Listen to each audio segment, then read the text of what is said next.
Hey, good morning. Ben here with you for Studio on the Lake. Got an interesting project for you today. An exploding box, kind of a gag gift.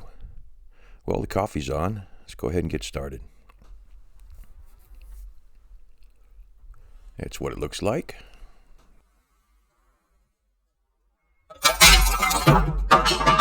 When you're all done, you can use it for coffee donations at work or something along those lines. The problem with this package here says it's a set and do not open and do not break apart. So here we go, breaking the law. Kind of like those mattress tags. Do not remove under penalty of law. Never quite understood any of that. This is your standard Victor rat trap. Pretty stout. It will reach out and bite you if you're not careful.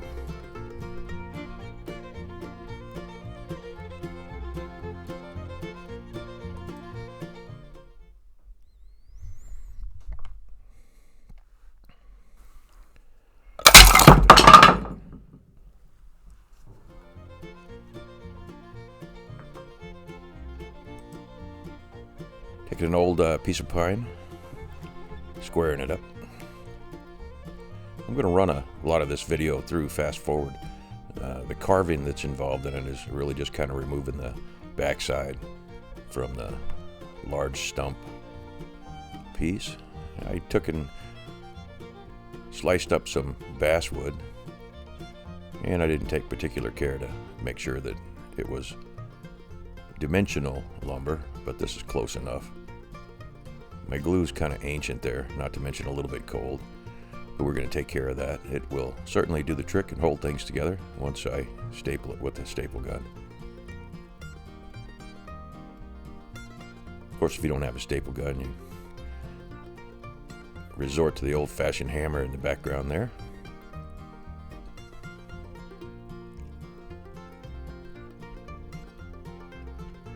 There's the outer portion that kind of holds the walls in.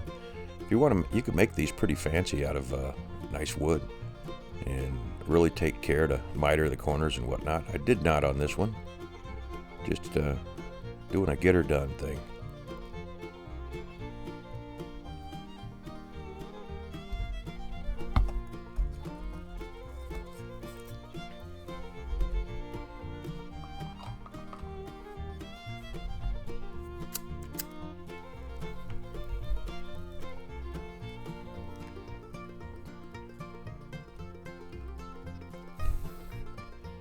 I'll trim the end pieces off after this thing's dried a little bit and round them off. Mousetrap goes in the middle. You want this secured down pretty well.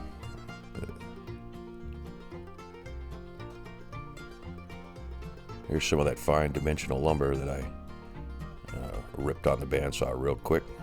Getting a straight edge to work with. These are going to be the side pieces. And squaring up the end.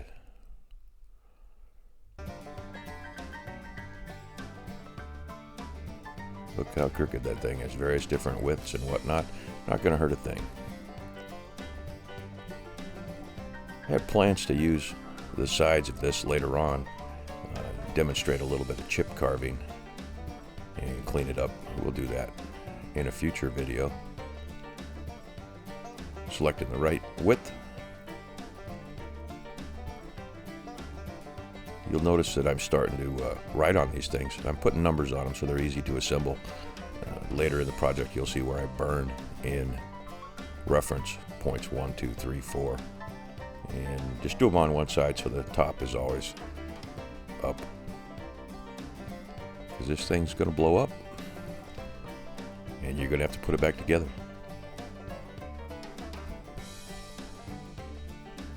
Little trial and error, get that just about right. You notice the bows in the corners there where the base meets the sides. Not going to show, just going to look kind of like a shabby chic box that somebody built.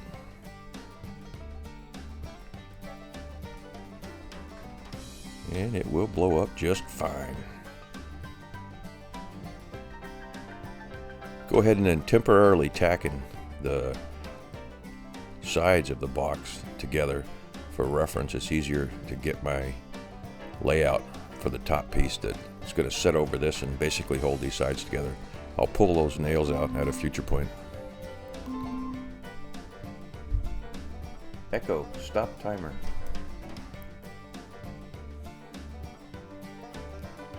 Got dog biscuits in the oven. Here's a chunk of basswood. We're going to get the top out of this.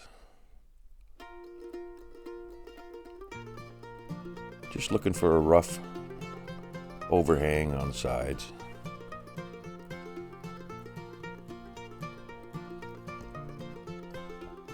Once I rip this down on the bandsaw, we're going to go ahead and use the top of this box as a reference and cut a recess where this thing will slide right over the top. There it is, all sawn out. A little cleaner than normal. You'll notice I didn't spend a whole lot of time working on the edges because it's going to be a rustic sort of box.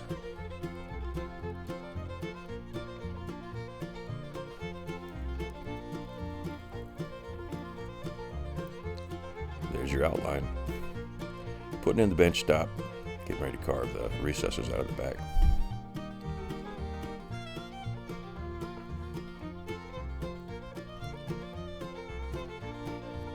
Thing's got a bow on the back side of it and it won't sit level, so I'm just putting a little brace piece in there. You've seen me, I'll do that on the bandsaw too.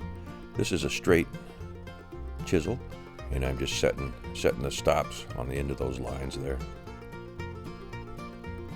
And now you chisel down to the line and keep going until you've got the back recessed out.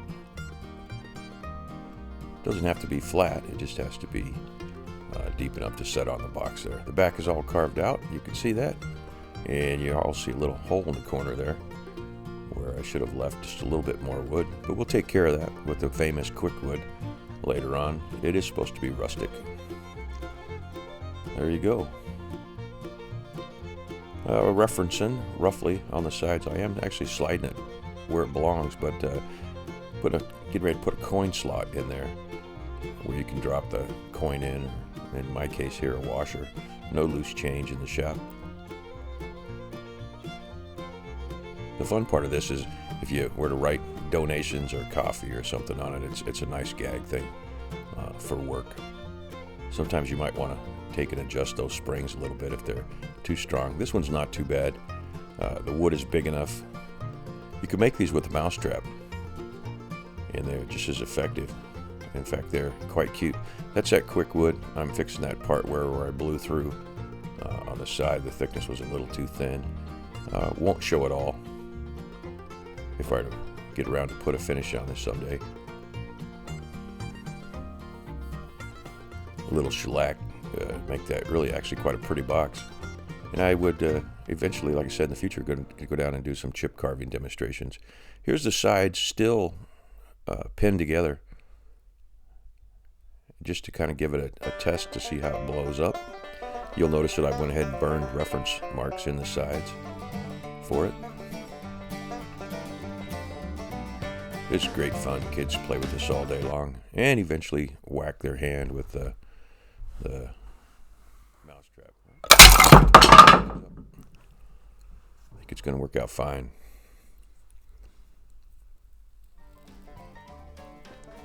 Time to pull them apart. Superhuman strength. Or a hammer. Was no glue put on these parts. They're just brads.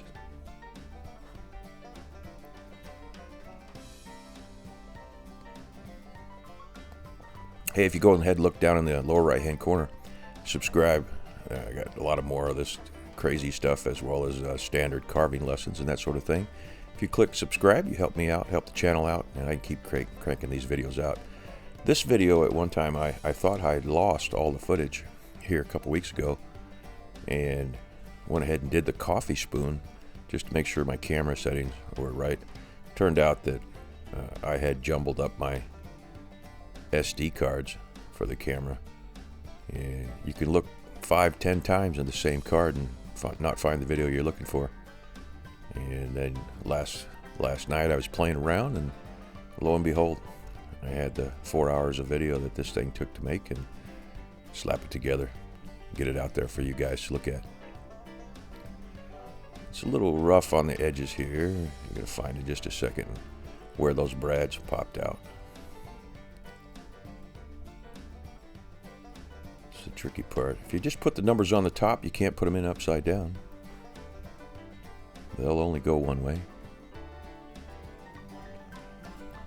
You can put blocks in there along the top that really make it, they catch that bail from the rat trap and really throw stuff in the air, but I don't think that's necessary. This makes enough racket and throws things around just fine without them. But if you put those stop blocks in there, 3 of the pieces, put them on one end where the bail initially flips up over there on the right hand side in this case, and it'll catch those little stop blocks and really toss stuff up in the air. All good fun.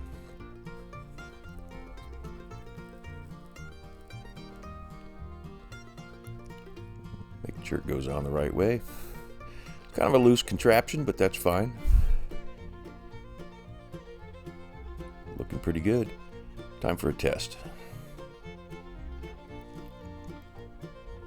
I noticed doing this video that for some reason I stuck my head down there.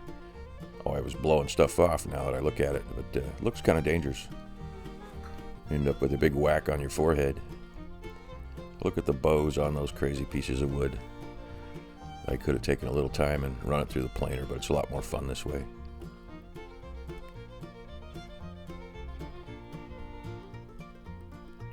Takes a little coordination to get it stuck together right.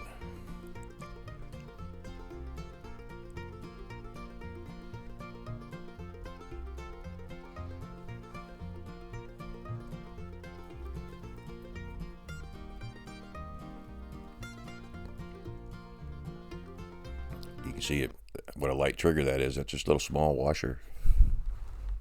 Gotta love it, gotta love it. That's great fun.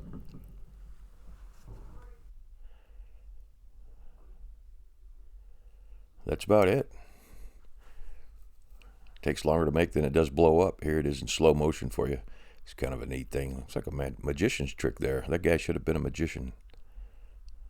A little sleight of hand.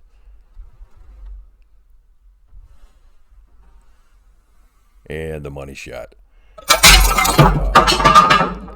Hey, once again, this has been First Studio on the Lake. Thanks for watching. Go ahead and click that subscribe button in the lower right-hand corner. And you folks have a good day.